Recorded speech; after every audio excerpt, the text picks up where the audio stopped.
हम सभी human beings की डिफरेंट नीड वांट्स डिमांड है, जैसे कि food, cloth, shelter, car, mobile, television etcetera. और ये सारी जो नीड वांट्स डिमांड है, ये कैसे फुलफिल होती है? They are fulfilled by the different type of product. They are fulfilled by the different type of product. और ये प्रोडक्ट कौन बनाता है, कौन क्रिएट करता है, कौन कम्युनिकेट कर डिलीवर करता है? Different manufacture and service provider. They are created by, यानी जो प्रोडक्ट है वो क्रिएट किए जाते हैं, कम्युनिकेट किए जाते हैं, डिलीवर किए जाते हैं किसके द्वारा? मैन्युफैक्चर द्वारा, जो उस प्रोडक्ट को बनाता है, जो सर्विस प्रोवाइड कर रहा है, उसके द्वारा जो है ये कस्टमर को, जो ह्यूमन बीइंग्स है उनको प्रोवाइड किया जाता है। और फिर फाइनली ह्यूमन की जो डिफरेंट नीड वांट्स डिमांड होती है वो फुलफिल होती है। क्लियर? तो सभी ह्यूमन बीइंग की नीड वांट डिमांड होती है, उसको फुलफिल करने के लिए different type of product market में अवेलेबल होते हैं। और वो प्रोडक्ट कौन बनाता है? मैन्युफैक्चर या सर्विस प्रोवाइडर जो बनाता है उसको मैन्युफैक्चर या फिर सर्विस प्रोवाइडर कहते हैं। तो जो प्रोडक्ट मैन्युफैक्चरर ने, सर्विस प्रोवाइडर ने बनाया है, वो खरीदने के लिए कस्टमर क्या करता है? कहीं ना कहीं जाएगा ना, वो किसी ना किसी प्लेस पे जाता है उस प्रोडक्ट को परचेज करने के लिए। तो जो प्लेस जहां पर कस्टमर अपनी नीड वांट डिमांड को फुलफिल करने के लिए प्रोडक्ट को परचेज करता है, उसी प्लेस को हम क्या कहते हैं? मार्केट कहते हैं। तो in the traditional sense the term market refers to the place where buyer and seller gather to enter into transactions involving the exchange of goods and services. भाई मैन्युफैक्चरर, सर्विस प्रोवाइडर ने product बनाया है तो वो customer को cell करेगा, और वहीं पर कस्टमर की डिफरेंट नीड वांट्स डिमांड है, उसको अपनी नीड वांट डिमांड को फुलफिल करने के लिए उस प्रोडक्ट को परचेज करना है। तो वो दोनों, सेलर और बायर, दोनों कहीं ना कहीं मिलेंगे, और जहां भी मिलेंगे, जहां वो एक्सचेंज करेंगे गुड्स और सर्विस को, वही प्लेस क्या हो जाएगी? वो मार्केट कहलाएगी। क्लियर? तो ये जो मार्केट है उसको आप जो है डिफरेंटली अलग अलग नाम से पुकार सकते हैं। जैसे कि प्रोडक्ट के हिसाब से जो है आप मार्केट का नाम रख सकते हैं, like cotton market, gold market, share market. Clear? तो ये कॉटन मार्केट जहां पर कॉटन से रिलेटेड प्रोडक्ट मिल रहे हैं, गोल्ड मार्केट जहां पर सोने की खरीदारी हो रही है, शेयर मार्केट जहां पर शेयर्स की लेन देन हो रही है। तो ये क्या हो गया? ये प्रोडक्ट मार्केट हो गया। प्रोडक्ट के हिसाब से यहाँ पर मार्केट का नाम रखा गया है। इसी तरीके से जियोग्राफिकल मार्केट है, जैसे national market, international market. National market यानी कि विद इन द कंट्री है, इंटरनेशनल यानी कि एक ऐसा मार्केट जहां पर फॉरेन कंट्रीज के लोग जो है प्रोडक्ट परचेज कर रहे हैं। इसी तरीके के बायर के बेसिस पे जो है आप मार्केट का नाम रख सकते हैं, जैसे कि कंज्यूमर मार्केट या फिर इंडस्ट्रियल मार्केट। कंज्यूमर मार्केट जहां पर कंज्यूमर अपनी नीड को फुलफिल करने के लिए प्रोडक्ट को परचेज कर रहा है, और इंडस्ट्रियल मार्केट जहां पर कोई फर्दर दूसरा प्रोडक्ट बनाने के लिए जो है वहां पर परचेजिंग की जा रही है। तो बायर के टाइप के बेसिस पे जो है मार्केट को वहां पर नाम रखा जा सकता है। इसी तरीके से कितनी क्वांटिटी ऑफ गुड्स परचेज की जा रही है, ट्रांजेक्शन हो रहा है कितनी क्वांटिटी ऑफ गुड्स का, उसके बेसिस पे आप जो है रख सकते हैं retail market, wholesale market. Retail market मतलब कि खुदरा व्यापार, जहां पे पाव भर, आधा किलो, 1 किलो, 2 किलो इस तरीके से सेल किया जाता है। और होलसेल मार्केट जहां पर जो है लार्ज क्वांटिटी में प्रोडक्ट को सेल किया जाता है। तो मार्केट को अलग अलग नाम से जो है आप वहां पर जो है देख सकते हैं। लेकिन अगर हम मार्केटिंग सेंस में मार्केट की बात करें, मार्केटिंग सेंस में, तो मार्केट क्या होगा? It refers to a set of actual and potential buyer of a product और सर्विस। तो मार्केटिंग के सेंस में मार्केट क्या हो गया? It refers to a set of actual and potential buyer of a product और सर्विस। किसी product या सर्विस के लिए जो एक्चुअल और पोटेंशियल बायर हैं, उन्हीं को हम क्या कहेंगे? मार्केट कहेंगे। जैसे कि किसी फैशन डिजाइनर ने कोई नया ड्रेस डिजाइन किया और उसको जो है एक्सचेंज करने के लिए, सेल करने के लिए ऑफर किया, तो वो सभी लोग जो उस प्रोडक्ट को परचेज करने के लिए तैयार हैं और उसके बदले जो है वो पैसे पे करेंगे, तो उसको मार्केट कहेंगे। It can be stated to be the market of that dress. Similarly market for fans, bicycle, electric bulb, shampoo, ये सब क्या है? ये एक्चुअल पोटेंशियल बायर्स होते हैं उस प्रोडक्ट के, और उसको मार्केट कहा जाएगा। तो मार्केट का मतलब ये नहीं कि कोई फिजिकल प्लेस ही है। मार्केट अब जो है कहीं पर भी कोई प्रोडक्ट्स ऑफर कर रहा है और कोई कस्टमर जो है उसको परचेज करने के लिए तैयार है, तो मार्केट कहलाएगा। क्लियर? तो मार्केट कोई फिजिकल ही प्लेस है ऐसा जरूरी नहीं है। अब मार्केट में मैन्युफैक्चरर या सर्विस प्रोवाइडर क्या कर रहे हैं? प्रोडक्ट प्रोवाइड कर रहे हैं किसको?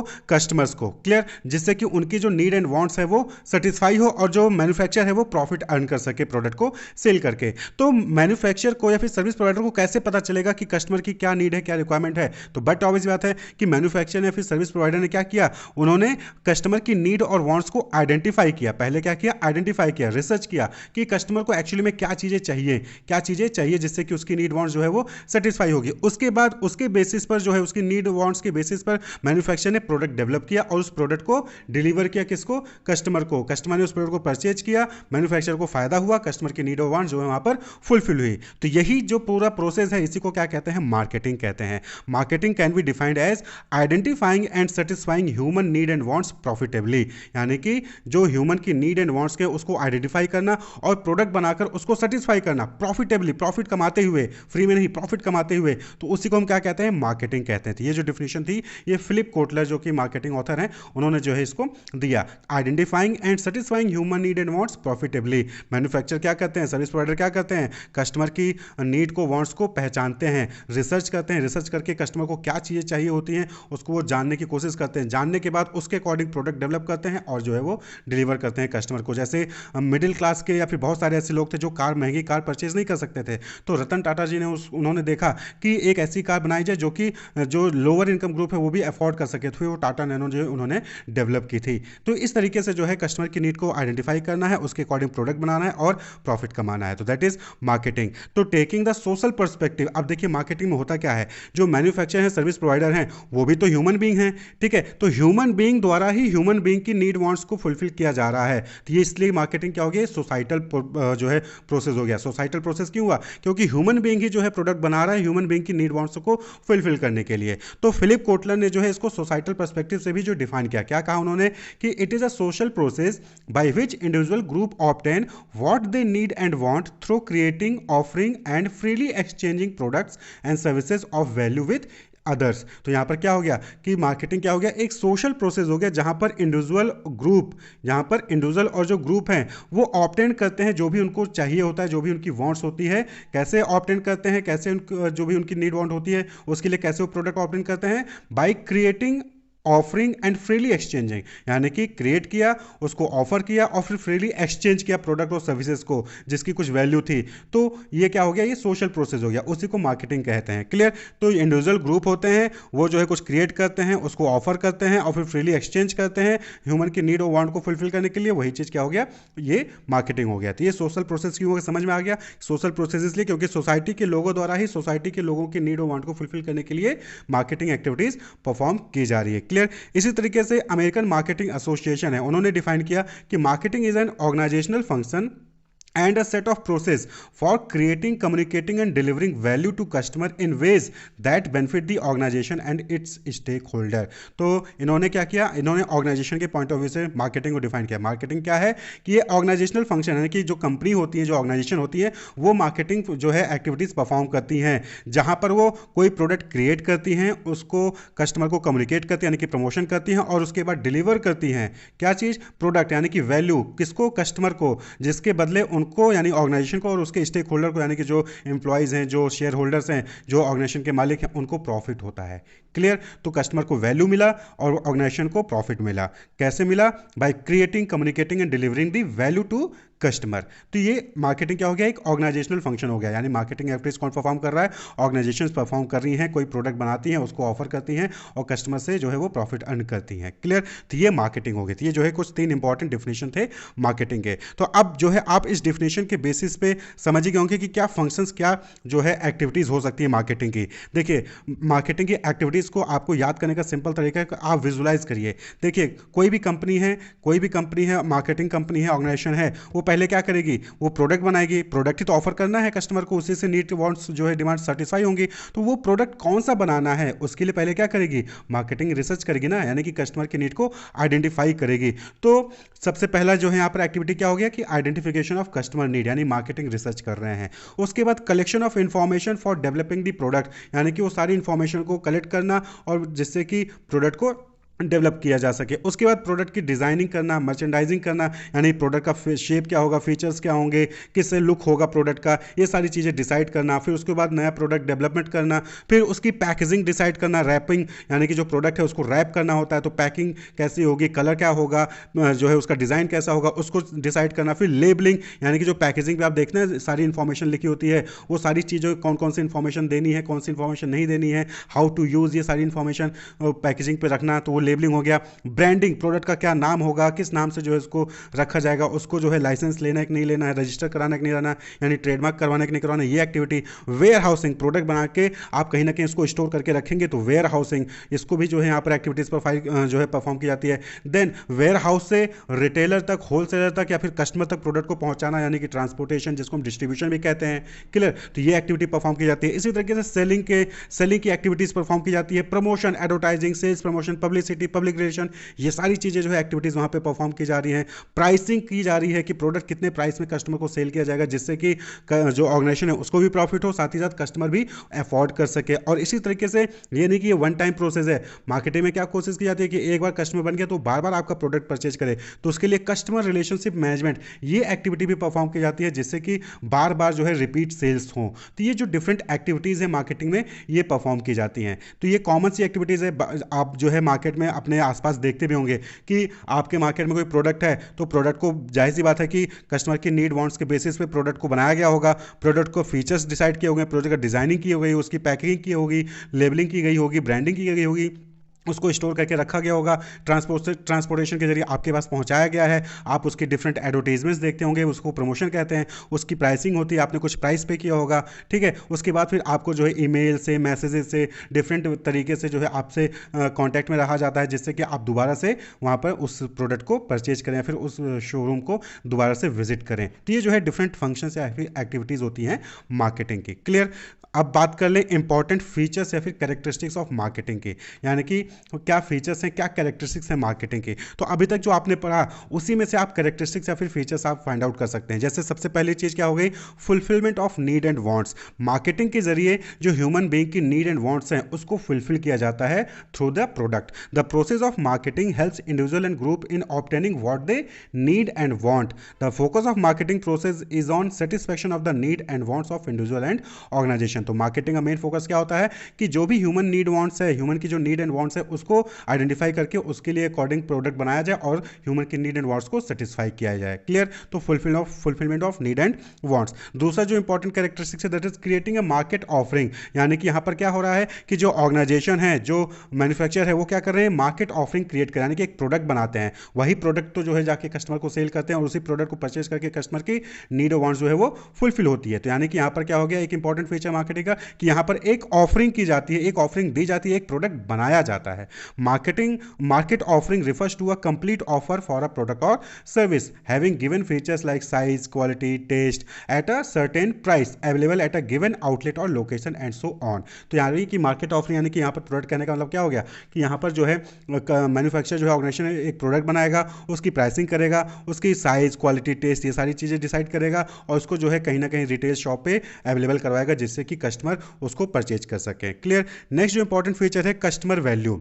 बट ऑब्वियस बात है कि जो प्रोडक्ट है उसकी वैल्यू होती है। वैल्यू क्यों होती है, क्योंकि कस्टमर जो है वो पैसे देकर, इक्विवेलेंट पैसे देकर जो है आपसे उस प्रोडक्ट को परचेज करता है। तो जितनी वैल्यू उसने मनी के फॉर्म में आपको दी, उतनी वैल्यू अगर उसको प्रोडक्ट के फॉर्म में मिल रही है तभी तो वो सेटिस्फाई होगा। तो यहाँ पर कस्टमर वैल्यू जो है इंपॉर्टेंट है। A product will be purchase only if it is perceived to be giving greatest benefit और वैल्यू फॉर द मनी। तो जो भी पैसा कस्टमर पे कर रहा है उसके इक्विवेलेंट अगर वहाँ पर बेनिफिट मिल रहा है उस प्रोडक्ट से जो वो परचेज कर रहा है, तो वही वो तभी वो जो है उस प्रोडक्ट को परचेज करेगा। तो जैसे कि लकड़ी है तो लकड़ी में जो है वैल्यू एडिशन करके उसको चेयर, टेबल, बेड ये सारी चीजें बनाई जाती हैं, उसके बाद फिर उसको कस्टमर को ऑफर किया जाता है। यानी कि यहाँ पर क्या होता है, कस्टमर वैल्यू इन्वॉल्व होता है। इसी तरीके से जो नेक्स्ट इंपॉर्टेंट फीचर है मार्केटिंग में दैट इज एक्सचेंज मैकेनिज्म। यानी कि यहाँ पर क्या हो रहा है, यहाँ पर प्रोडक्ट का एक्सचेंज किया जा रहा है।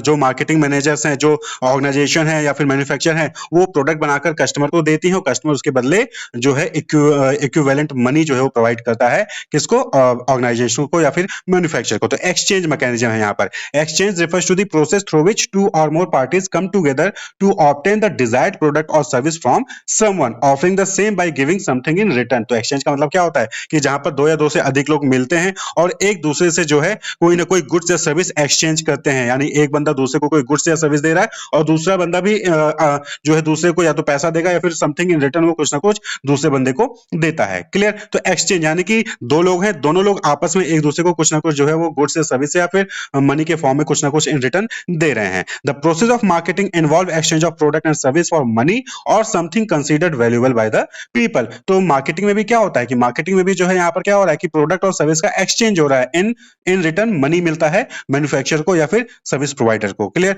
तो ये एक्सचेंज मैकेनिज्म हो गया मार्केटिंग कि यहाँ पर जो मैन्युफैक्चरर है वो प्रोडक्ट देता है, कस्टमर उसके बदले जो है मनी जो है वो ऑर्गेनाइजेशन को देता है। तो यहाँ पर एक्सचेंज के कुछ कंडीशन होते हैं जो कि आपको ध्यान में रखने हैं। कौन-कौन से वो कंडीशन होते हैं? पहली कंडीशन क्या है कि involvement of at least 2 parties, 2 parties यहाँ पर ज़रूरी है एक्सचेंज के लिए, बायर एंड सेलर। भाई 2 पार्टी है तभी तो एक्सचेंज होगा, अकेले क्या एक्सचेंज कर लेगा? अकेले जो भी होगा उसके पास वो सब उसी का होगा। तो सामने एक पार्टी होगी और अपोजिट में एक पार्टी होगी। तो आप जो है दूसरे बंदे को प्रोडक्ट दिया, सामने वाले ने आपको उसके बदले कोई दूसरा प्रोडक्ट दिया, फिर वो आपको मनी प्रोवाइड कर देता है। क्लियर? तो ये इन्वॉल्वमेंट ऑफ एटलीस्ट 2 पार्टीज। इसी तरीके से नेक्स्ट जो है each party should be capable of offering something of value to other. For example, the seller offer a product and the buyer money. यानी कि दोनों पार्टी के अंदर एक कैपेबिलिटी होनी चाहिए कि वो एक दूसरे को कुछ ना कुछ जो है वो जो भी वैल्यूएबल चीज है वो दे सके। तो यहाँ पर ऑर्गेनाइजेशन ने, मैन्युफैक्चरर ने प्रोडक्ट दिया और कस्टमर ने पैसे दिए, तो दोनों कैपेबल थे। Each party should have the ability to communicate and deliver the product और सर्विस। दोनों ही पार्टी जो भी इन्वॉल्व हो रही है एक्सचेंज में, दोनों के पास ये एबिलिटी होनी चाहिए कि वो कम्युनिकेट कर सकें और प्रोडक्ट को डिलीवर कर सकें। ठीक है, जो भी चीज एक्सचेंज हो रही है उसको डिलीवर कर सकें। अब जो है मैन्युफैक्चरर ने आपको गुड्स दे दिया लेकिन आप जो है पैसे पे नहीं कर पा रहे हो, तो यहाँ पर एक्सचेंज नहीं होगा।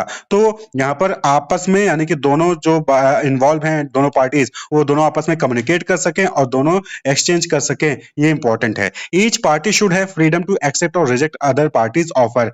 एक्सचेंज में एक और इंपॉर्टेंट चीज है कि यहाँ पर जबरदस्ती आप किसी को कोई भी प्रोडक्ट सेल नहीं कर सकते। यहाँ पर दोनों ही पार्टी को जो है वहां पर वो अलाउड होता है, राइट होता है कि वो दूसरे पार्टी के ऑफर को रिजेक्ट कर सकें। यानी कि कोई मैन्युफैक्चरर आपको आके प्रोडक्ट सेल कर रहा है तो ये आपके पास राइट है कि आप उसको या तो खरीदो या फिर ना खरीदो, ये आपके पास ऑप्शन है। आप उसको एक्सेप्ट कर सकते हो या फिर रिजेक्ट भी कर सकते हो। Clear? The party should be willing to enter into transaction with each other. यानी कि यहाँ पर क्या कहा जा रहा है कि दोनों पार्टी ट्रांजैक्शन में अपनी विलिंगनेस के हिसाब से ही इंटर करने चाहिए। ये नहीं कि जबरदस्ती किसी ने बोल दिया तो आपको जो है जाके कोई ना कोई प्रोडक्ट परचेज करना है। नहीं, ऐसा नहीं है। जब तक आपका मन ना करे तब तक आप प्रोडक्ट परचेज मत करिए और जब तक मैन्युफैक्चरर का मन ना करे तब तक वो आपको प्रोडक्ट सेल नहीं करेगा। तो दोनों पार्टीज का विलिंगनेस होना जरूरी है। तो ये जो है कुछ इंपॉर्टेंट कंडीशंस हैं एक्सचेंज के लिए।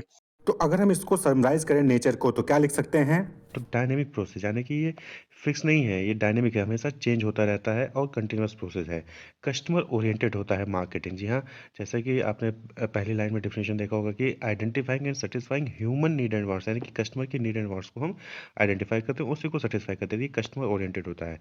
ऑल इनकैपेसिंग यानी कि सब कुछ इंक्लूड करता है, यानी कि सिर्फ मार्केटिंग है, एचआर नहीं इंक्लूड करेगा, फिनांस नहीं, ये सभी डिपार्टमेंट को, सभी चीज़ को इंक्लूड करता है। इंटीग्रेटिंग फंक्शन होता है।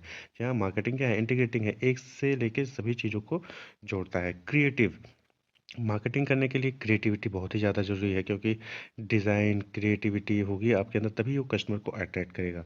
Marketing as an economic function, obvious सी बात है इकोनॉमिक फंक्शन है, क्योंकि मार्केटिंग की वजह से सेल्स बढ़ती है, प्रॉफिट बढ़ता है, तो इकोनॉमिक फंक्शन होता है। Marketing is a managerial function, obvious सी, क्योंकि हम मार्केटिंग में मैनेजमेंट के फंक्शंस को भी अप्लाई करते हैं, प्लानिंग, स्टाफिंग, डायरेक्टिंग, कंट्रोल। तो मार्केटिंग क्या है, मैनेजरियल फंक्शन है। मार्केटिंग क्या है, सोशल प्रोसेस है।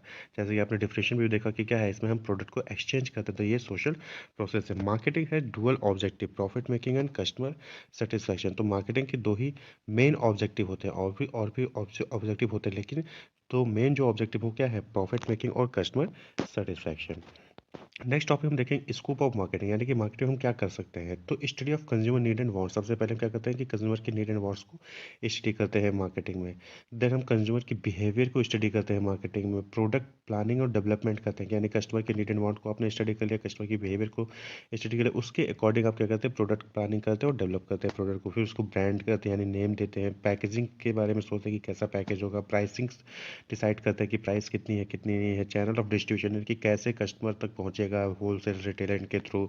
प्रमोशन कैसे करना है, कौन से टेक्निक्स का यूज़ करना है। फिनांस क्या है, कैसे देना है। आफ्टर सेल सर्विसेज कौन सी देनी है आपको उस प्रोडक्ट के लिए या सर्विसेज के लिए। तो ये सभी चीज़ें किस में आती हैं, मार्केटिंग में।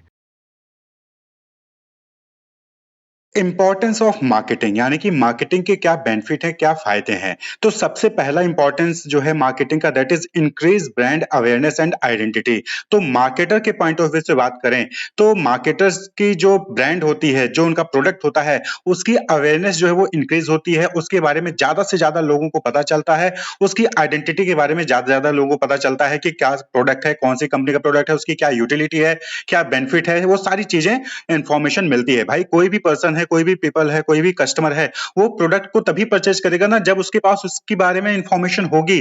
आप जो है आपको प्रोडक्ट के बारे में कोई इन्फॉर्मेशन नहीं पता है, तो आप उस प्रोडक्ट को परचेज़ ही नहीं करोगे। तो इसलिए सबसे इम्पोर्टेंट होता है कि पहले कस्टमर को आपके प्रोडक्ट के बारे में पता हो। तो वो मार्केटिंग जो है वो इम्प्रूव करता है। मार्केटिंग जो है ब्रांड अवेयरनेस को इंक्रीज़ करता है। तो डिफरेंट जो प्रमोशनल स्ट्रेटजीज़ होती हैं, चाहे वो सेल्स प्रमोशन हो, चाहे वो पब्लिसिटी हो, एडवर्टाइज़मेंट हो, उनके ज़रिए जो है ब्रांड अवेयरनेस को इंक्रीज़ किया जाता है। यानी कि मार्केटिंग जो है वो ब्रांड की अवेयरनेस को इंक्रीज़ करता है, उसकी आइडेंटिटी को रिवील करता है। तो marketing informs and guides the people about the product availability and it's utility. पहला बेनिफिट हो गया, पहला इंपॉर्टेंस हो गया। दूसरा जो इंपॉर्टेंस है बेनिफिट है that is marketing facilitates exchange of goods. जाहिर सी बात है कि मार्केटिंग के जरिए प्रमोशन किया जाता है, कस्टमर को प्रोडक्ट के बारे में बताया जाता है, फिर कस्टमर जो है वो शॉप पे जाते हैं और सेलर से प्रोडक्ट को परचेज करते हैं। यानी through promotion marketing brings together the buyers and sellers and facilitate sale of goods as per need and wants of the customer. तो कंज्यूमर या कस्टमर की जो भी नीड एंड वांट्स होती है उसके अकॉर्डिंग जो कस्टमर है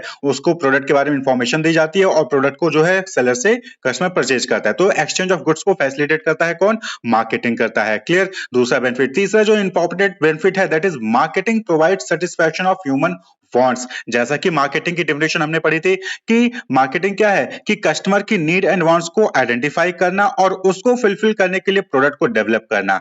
तो मतलब जो मार्केटिंग है वो कस्टमर की नीड और वांट्स के अकॉर्डिंग प्रोडक्ट को डेवलप करने में हेल्प करता है और जिससे कि कस्टमर की जो नीड एंड वांट्स है वो सेटिस्फाई हो। क्लियर? तो मार्केटिंग क्या है? मार्केटिंग कस्टमर की नीड एंड वांट्स को, ह्यूमन के वांट्स को फुलफिल करता है, सेटिस्फाई करता है। क्लियर? नेक्स्ट जो बेनिफिट है या फिर इंपॉर्टेंस है that is marketing drive sales and revenue. Again marketer के पॉइंट ऑफ व्यू से हो गया, कस्टमर के पॉइंट ऑफ व्यू से था कि कस्टमर के अकॉर्डिंग जो है उसको जो भी प्रोडक्ट चाहिए था वो उसको मिल जाता है, उसकी वांट्स जो है वो सेटिस्फाई हो जाती हैं। क्लियर? यहां पर सेलर के पॉइंट ऑफ व्यू से क्या है कि मार्केटिंग के जरिए जो कंपनी की सेल्स है वो इंक्रीज करती है। ज्यादा से ज्यादा प्रमोशन होगा, ज्यादा से ज्यादा कस्टमर को प्रोडक्ट के बारे में पता चलेगा, उसकी बेनिफिट के बारे में पता चलेगा, कस्टमर उतना ज्यादा उनके प्रोडक्ट्स को परचेज करेंगे। यानी कि जो प्रोडक्ट की सेल्स है वो इंक्रीज करेगी और जब प्रोडक्ट की सेल इंक्रीज करेगी तो जाहिर सी बात है कि जो मार्केटर्स हैं उनकी प्रॉफिट इंक्रीज करेगी, उनका रेवेन्यू इंक्रीज करेगा। तो even the best product can fail if potential customer don't know they exist. यानी कि बहुत ही अच्छा प्रोडक्ट है वो जो है हो सकता है कि उससे ज्यादा प्रॉफिट कंपनी अर्न ना कर सके। क्यों? क्योंकि कस्टमर को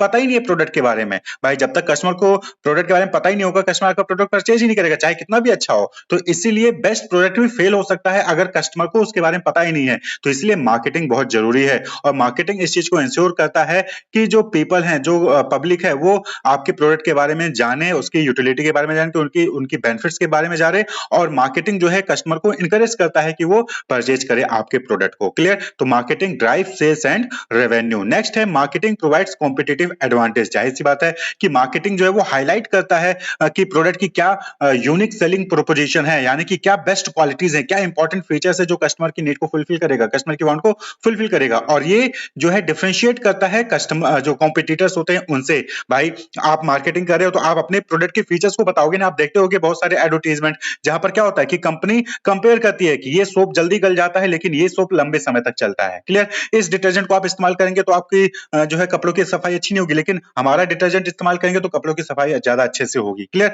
तो इस तरीके से जो है कॉम्पिटिटिव एडवांटेज जो है वो मार्केटिंग प्रोवाइड करता है किसको? सेलर्स को, मार्केटर्स को। क्लियर? नेक्स्ट जो इंपॉर्टेंट बेनिफिट है that is marketing creates job opportunities. आज के टाइम पे जो बड़े-बड़े ऑर्गेनाइजेशन है, स्मॉल लेवल पे तो नहीं बात करेंगे, लेकिन बड़े ऑर्गेनाइजेशन में क्या होता है कि एक सेपरेट डिपार्टमेंट होता है मार्केटिंग डिपार्टमेंट और मार्केटिंग डिपार्टमेंट में मार्केटिंग मैनेजर होगा और डिफरेंट स्टाफ्स की रिक्वायरमेंट होती है जो कि मार्केटिंग की एक्टिविटीज को परफॉर्म करते हैं। तो इसी वजह से मार्केटिंग की वजह से क्या है, जॉब अपॉर्चुनिटीज भी क्रिएट हो रही है, यानी कि लोगों को नौकरी भी मिल रही है, लोगों को इनकम अर्न करने का वहां पर जो है मौका मिलता है। तो जॉब भी जो है एम्प्लॉयमेंट जनरेशन हो रहा है। तो एक और इंपॉर्टेंट बेनिफिट है that is marketing helps in increasing national income. यानी कि मार्केटिंग के जरिए क्या हो रहा है कि डिफरेंट एक्टिविटीज परफॉर्म की जा रही हैं, प्रोडक्शन हो रहा है गुड्स का, सर्विस जो है प्रोवाइड किया जा रहा है, सेल्स इंक्रीज हो रहा है, रेवेन्यू जनरेट हो रहा है। क्लियर? इसी तरीके से जॉब अपॉर्चुनिटीज जो है वहां पर एम्प्लॉयमेंट जनरेशन हो रहा है, लोगों को एम्प्लॉयमेंट मिल रहा है, इनकम जनरेशन हो रहा है। तो इस तरीके से जो है ओवरऑल नेशनल इनकम को भी इंक्रीज करने में मार्केटिंग जो है वो हेल्प करता है। क्लियर? तो ये कुछ इंपॉर्टेंट बेनिफिट्स थे, मार्केटिंग के इंपॉर्टेंस थे, लाइक कि ब्रांड अवेयरनेस जो है इंक्रीज होती है, एक्सचेंज ऑफ गुड्स को फैसिलिटेट करता है, ह्यूमन की वांट्स और नीड्स को सेटिस्फाई करता है, सेल्स और रेवेन्यू इंक्रीज करता है, ऑर्गेनाइजेशन की कॉम्पिटिटिव एडवांटेज प्रोवाइड करता है, जॉब अपॉर्चुनिटीज क्रिएट करता है और नेशनल इनकम को इंक्रीज करता है marketing. What can be marketed, यहाँ पर कहने का मतलब ये हो गया कि वो कौन-कौन से प्रोडक्ट हैं, कौन-कौन से गुड्स हैं, सर्विसेज हैं जिसको ऑर्गेनाइजेशन ऑफर करती है for sale to the customer. Customer की नीड, वांट्स, डिमांड को फुलफिल करने के लिए कौन-कौन सी चीजें हैं जिसकी मार्केटिंग ऑर्गेनाइजेशन द्वारा की जा सकती है, यहाँ पर ये पूछा जा रहा है। तो यहाँ पर आप देखेंगे तो ओवरऑल हर वो चीज जो कस्टमर की डिफरेंट नीड, वांट्स को फुलफिल करती है उसकी मार्केटिंग की जा सकती है। जैसे कि सबसे इंपॉर्टेंट और सबसे पहला चीज फिजिकल प्रोडक्ट जिसको आप गुड्स कहते हैं। तो कोई भी फिजिकल प्रोडक्ट जिसको टच कर सकते हैं, देख सकते हैं, DVD player, motorcycle, iPod, cell phone, footwear, television, refrigerator, mobile phone, जितनी भी लैपटॉप, ये सारी चीजें जो फिजिकल गुड्स होती हैं उनकी मार्केटिंग ऑर्गेनाइजेशन द्वारा की जा सकती है। क्लियर? क्योंकि ये आपके अलग-अलग नीड्स को फुलफिल करते हैं, अलग-अलग वांट्स, डिमांड्स को फुलफिल करते हैं। नेक्स्ट जो बात कर ले सर्विसेज। सर्विसेज आप देखेंगे अलग-अलग टाइप की सर्विसेज जो है मार्केट में प्रोवाइड की जाती है और उनकी जो है मार्केटिंग की जाती है। चाहे वो इंश्योरेंस प्रोडक्ट हो, हेल्थ केयर हो, बिजनेस प्रोसेस आउटसोर्सिंग हो, सिक्योरिटी की सर्विसेज हो, बिल सर्विसेज हो, फाइनेंशियल सर्विसेज हो, एजुकेशन देखिए आपको जो है सर्विसेज में आता है, ऑनलाइन ट्रेडिंग हो गया। तो ये सब अलग-अलग सर्विसेज हो गई जो कि मार्केटिंग की जाती है, जिसकी एडवर्टाइजिंग की जाती है और कंपनी जो ये ऑफर करती है फॉर सेल। ऑर्गेनाइजेशन है, कॉलेज है, यूनिवर्सिटीज है, एजुकेशन को जो है वहां पर आपको सर्विस प्रोवाइड कर रही है। क्लियर? फाइनेंशियल सर्विस बहुत सारी ऐसी कंपनीज है जो कि आपको इन्वेस्टमेंट से रिलेटेड सर्विसेज प्रोवाइड करती है। बहुत सी ऐसी कंपनी जो कि सिक्योरिटी सर्विसेज प्रोवाइड करती है। तो इसकी मार्केटिंग की जाती है। इसी तरीके से पर्सन्स की भी मार्केटिंग की जा सकती है। सेलिब्रिटीज आपने देखा होगा, सेलिब्रिटीज अपनी खुद की जो है वहां पर मार्केटिंग करते हैं। इन्फ्लुएंसर्स जो है वो मार्केटिंग करते हैं। तो इनकी भी मार्केटिंग होती है और लोग जो है इनको कॉन्टेक्ट करते हैं, इनसे जो है अपना प्रोडक्ट वहां पर जो है एडवर्टाइज करवाते हैं। तो इनकी भी मार्केटिंग वहां पर होती है। लोग जो है अगर कोई अच्छी सेलिब्रिटी है तो उसको जो है अपनी मूवी में अपने साथ जो है उसको पॉडकास्ट बना रहे हैं, मूवी में ले रहे हैं, एक्टिंग करवा रहे हैं। तो ये भी क्या है? एक तरीके की मार्केटिंग है। इसी तरीके से प्लेस की मार्केटिंग की जाती है, जैसे कि आगरा प्लेस की हो रही है, visit Agra city of love, Udaipur the city of lake, Mysore the city of garden, when Odisha celebrate 11 the God join in. तो ये जो है अलग-अलग तरीके से प्लेस की भी यहाँ पर एडवर्टाइजिंग की जाती है कि लोग उस प्लेस पे जाएं, घूमें, वहाँ पर जो है उनकी इकोनॉमी, वहाँ पर उनकी जो है वहाँ पर सेल्स इंक्रीज होगी। तो प्लेस की भी मार्केटिंग की जाती है। क्लियर? उसी तरीके से प्रॉपर्टीज की आप देखेंगे तो रियल एस्टेट, लोग अपने फ्लैट्स का जो है वहाँ पर, कॉलोनी का, इन सब की जो है वहाँ पर मार्केटिंग करते हैं। इसी तरीके से इवेंट आप देखेंगे, कोई स्पोर्ट इवेंट है, आईपीएल हो रहा है तो आईपीएल की मार्केटिंग हो रही है, ओलंपिक्स की मार्केटिंग हो रही है, दिवाली मेला, फैशन शो हो रहा है, कोई कोई म्यूजिक कंसर्ट है, फिल्म फेस्टिवल है, एलिफेंट रेस हो रहा है, केरला टूरिज्म में होता है। तो इसकी भी वहाँ पर क्या है, मार्केटिंग की जाती है कि लोग आए, उसको विजिट करें, उसको देखें। तो इवेंट की भी मार्केटिंग होती है। इसी तरीके से एक्सपीरियंसेस, यानी कि आप वहाँ पर जाकर आपको एक अलग एक्सपीरियंस मिलेगा, like water park, entertainment, travel का, ठीक है? तो ये सब क्या है, ये भी एक्सपीरियंसेस है, इनकी भी मार्केटिंग की जाती है। दिखाते नहीं है कि एक बार आइए यहाँ पर कुछ दिन बिताइए, जो है इस तरीके से वहाँ पर वाटर पार्क में जो है अलग-अलग एक्टिविटीज़ करने को मिलती है, ठीक है? तो ये एक्सपीरियंसेस को भी जो है मार्केटिंग की जाती है कि आप अगर कोई प्रोडक्ट परचेज़ करेंगे तो आपको ये एक्सपीरियंस मिलेगा। आप कोई प्लेस विजिट करेंगे तो आपको ये एक्सपीरियंसेस मिलेगा। आइडियाज़ की मार्केटिंग की जाती है। आइडियाज़ आप देखेंगे कि अलग-अलग डिफरेंट आइडियाज़, जैसे एडवर्टाइजिंग एजेंसीज़ हैं, वो क्या करती हैं? वो आइडियाज़ ही तो प्रोवाइड करती हैं। इसी तरीके से different polio vaccination, health page, family planning, donation of blood, red cross का है। तो ये जो है आइडियाज़ की मार्केटिंग करते हैं। इसी तरीके से इन्फॉर्मेशन की भी मार्केटिंग की जा सकती है, यानी कि इन्फॉर्मेशन भी कस्टमर को जो है प्रोवाइड किया जा सकता है फॉर सेल। जैसे डिफरेंट मार्केटिंग रिसर्च एजेंसीज़ होती हैं, लोगों के पास डेटा है, इन्फॉर्मेशन है और वो जो है उसको ऑफर करती हैं कंपनीज़ को सेल करने के लिए। भाई आपकी एक रिसर्च कंपनी है, आपने जो है कस्टमर का कोई इंपॉर्टेंट डेटा जो है मार्केट में जो है वहाँ पर कलेक्ट किया है, उससे आपने कोई फाइंड आउट निकाली, तो उस फाइंडिंग को आप जो है डिफरेंट ऑर्गेनाइजेशन को सेल करने के लिए ऑफर कर सकते हैं। इसी तरीके से ऑर्गेनाइजेशन है वो डिफरेंट न्यूज़पेपर, मैगजीन्स, बुक्स छाप रही हैं और वो आपको सेल कर रही हैं। तो इन्फॉर्मेशन है तो आपको सेल कर रही है। भाई आप कोई भी मैगजीन क्यों लेते हो, कोई भी बुक क्यों लेते हो? क्योंकि आपको उससे क्या मिलता है? इन्फॉर्मेशन मिलता है। तो ये जो है डिफरेंट प्रोडक्ट्स होते हैं जिसकी ऑर्गेनाइजेशन मार्केटिंग कर सकती है। तो ये सभी कुछ मार्केटेड किए जा सकते हैं। मार्केटिंग में क्या होता है कि कस्टमर की नीड को आइडेंटिफाई किया जाता है और उसकी नीड के अकॉर्डिंग प्रोडक्ट को डेवलप किया जाता है और उसको उसके साथ एक्सचेंज किया जाता है, जिससे कि उसकी नीड सेटिस्फाई हो सके और ऑर्गेनाइजेशन का जो गोल है, प्रॉफिट मेकिंग का गोल है, वो सक्सेसफुली अचीव हो सके। तो इन सब में जो है बहुत सारी एक्टिविटीज़ परफॉर्म की जाती है जिसको मार्केटिंग फंक्शंस कहते हैं, जिसको हम मार्केटिंग एक्टिविटीज़ कहते हैं। क्लियर? जैसे मार्केटिंग रिसर्च हो गया या मार्केट रिसर्च हो गया, जहाँ पर आप रिसर्च करके कस्टमर की क्या एक्चुअली में नीड है है, उसको कौन-सी प्रोडक्ट चाहिए, किस टाइप का प्रोडक्ट चाहिए, उसको जो है आप रिसर्च करते हो, उसके कंज्यूमर बिहेवियर को स्टडी करते हो, प्रोडक्ट प्लानिंग करते हो, रिसर्च करने के बाद प्रोडक्ट प्लानिंग करते हो कि प्रोडक्ट का क्या फीचर होगा, किस तरीके से प्रोडक्ट डेवलप किया जाएगा। फिर उसके बाद प्रोडक्ट को डेवलप करते हो, आप जो है सप्लायर से रॉ मटेरियल लेते हो, मैन्युफैक्चरिंग प्लांट सेटअप करते हो, वहाँ पर जो है आप प्रोडक्ट को डेवलप करते हो, पैकेजिंग, लेबलिंग, ब्रांडिंग जो है आप वहाँ पर इस चीज़ को जो है डेवलप करते हो, प्राइसिंग क्या होगी सेट करते हो, डिस्ट्रीब्यूशन कैसे होगा उस चीज़ को परफॉर्म करते हो, प्रमोशन कैसे होना है, एडवर्टाइजिंग करेंगे, सेल्स प्रमोशन करेंगे, पब्लिसिटी करेंगे, फिर उसके बाद जो है कस्टमर रिलेशनशिप मैनेजमेंट। तो ये डिफरेंट एक्टिविटीज़ होती हैं जो कि मार्केटिंग में परफॉर्म की जाती है। ये नहीं कि प्रोडक्ट बनाया सीधे बेच दिया, नहीं, ये जो है पूरा एक यहाँ पर डिफरेंट डिफरेंट स्टेप्स होते हैं, डिफरेंट डिफरेंट एक्टिविटीज़ होती हैं और सारी एक्टिविटीज़ एक दूसरे से लिंक होती है। प्रोडक्ट डेवलप करना है तो उसके लिए पहले प्रोडक्ट प्लानिंग करनी पड़ेगी। प्रोडक्ट प्लानिंग करनी है तो उसके पहले आपको कस्टमर की नीड को आइडेंटिफाई करना पड़ेगा। कस्टमर की नीड को आइडेंटिफाई करने के लिए मार्केट रिसर्च करना पड़ेगा। प्रमोशन आप तभी करोगे जब आपके पास प्रोडक्ट होगा। डिस्ट्रीब्यूशन किस चीज़ का करोगे? प्रोडक्ट का ही करोगे। प्राइसिंग किस चीज़ की करोगे? प्रोडक्ट की करोगे। प्रोडक्ट पैकेजिंग किसकी करोगे? प्रोडक्ट की करोगे। तो कहीं ना कहीं जो है ये सारी एक्टिविटीज़ आपस में लिंक्ड होती हैं और ये सभी एक्टिविटीज़ इंपॉर्टेंट होती हैं कस्टमर की नीड को सेटिस्फाई करने के लिए और जो है प्रॉफिट मेकिंग करने के लिए। तो इन सभी एक्टिविटीज़ को मैनेज करना, इन सभी एक्टिविटीज़ को प्रॉपर्ली मैनेज करना ही मार्केटिंग मैनेजमेंट कहलाता है। ये जो मार्केटिंग की डिफरेंट एक्टिविटीज़ है, इनको मैनेज करना ही मार्केटिंग मैनेजमेंट कहलाता है। Marketing management means management of the marketing function. Clear? Marketing management refers to planning, organizing, directing and control of the activities which facilitate exchange of goods and services between producer and consumer or user of the product and services. Clear? तो यहाँ पर क्या मतलब हो गया कि marketing management का मतलब क्या हो गया कि जो डिफरेंट एक्टिविटीज हैं उनको प्लान करना, उनको ऑर्गेनाइज करना, उनको डायरेक्ट करना और उन एक्टिविटीज को कंट्रोल करना, जिससे कि ये जो एक्सचेंज का प्रोसेस है, गुड्स और सर्विसेज का एक्सचेंज हो रहा है प्रोड्यूसर और कंज्यूमर के बीच में, वो अच्छे से हो सके, वो सक्सेसफुली हो सके, कस्टमर भी सेटिस्फाई हो जाए और ऑर्गेनाइजेशन का गोल भी अचीव हो जाए। क्लियर? तो इसको जो है डिफरेंट ऑथर ने अलग अलग तरीके से डिफाइन किया है। तो यहाँ पर हम दो इंपॉर्टेंट डेफिनेशन डिस्कस करेंगे। पहला, अमेरिकन मार्केटिंग एसोसिएशन एएमए ने, उन्होंने क्या डिफाइन किया कि it is the process of planning and executing the conception, pricing, promotion and distribution of ideas, goods and services to create exchange that satisfy individual and organizational goal. तो इस definition का मतलब क्या हो गया कि मार्केटिंग मैनेजमेंट क्या हो गया कि मार्केटिंग मैनेजमेंट एक प्रोसेस हो गया जहां पर आप प्लान करते हो, एग्जीक्यूट करते हो कि क्या प्रोडक्ट बनेगा, उसकी प्राइसिंग क्या होगी, उसकी प्रमोशन कैसे होगी और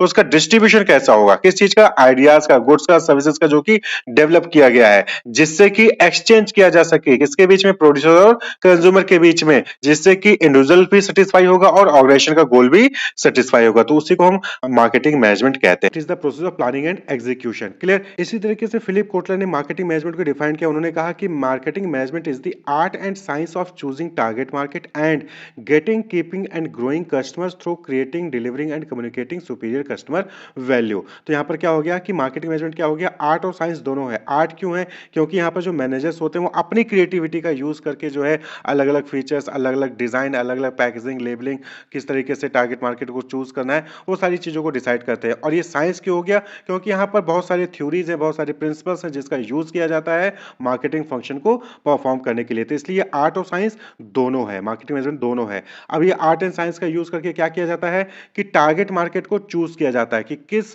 मार्केट को हमें सिलेक्ट करना है, कौन से मार्केट के कस्टमर को हमें सिलेक्ट करना है, फिर उनकी नीड को आइडेंटिफाई किया जाता है और उनके लिए जो है प्रोडक्ट क्रिएट किया जाता है, प्रोडक्ट को डिलीवर किया जाता है, प्रोडक्ट को कम्युनिकेट किया जाता है और जिससे कि जो कस्टमर है वो हमारे पास आए, यानी ऑर्गेनाइजेशन के पास आए, प्रोडक्ट को परचेज करें, कस्टमर जो ऑर्गेनाइजेशन के साथ बने रहें और ग्रो भी करें, यानी कि आज 10 कस्टमर है, आगे चल के 20 हो, 30 हो, 40 हो, इस तरीके से वो ग्रो भी करें। तो इसी को मार्केटिंग मैनेजमेंट कहा जाता है। क्लियर? तो marketing management is the art and science of choosing target market and getting, keeping and growing customer. Customer को गेट करना, कस्टमर को पाना, उनको रोक के रखना और ग्रो भी करते रहना। ये नहीं कि जितने मिले उतने ही रोक के, और भी ज्यादा ग्रो करते रहे कस्टमर। कैसे होगा? Through creating, delivering and communicating superior customer value, यानी कि आप ज्यादा अच्छा प्रोडक्ट उनको देंगे, उसको बनाएंगे, उसको डिलीवर करेंगे उनको, तो ये जो कस्टमर है वो आपके पास आएंगे, आपके पास रुकेंगे और ग्रो भी करेंगे। तो फिलिप कोटलर के इस डेफिनेशन से हम प्रोसेस ऑफ मार्केटिंग मैनेजमेंट को डिस्कस कर सकते हैं कि प्रोसेस ऑफ मार्केटिंग मैनेजमेंट में 3 इंपॉर्टेंट चीजें हैं जो कि इन्वॉल्व होती हैं।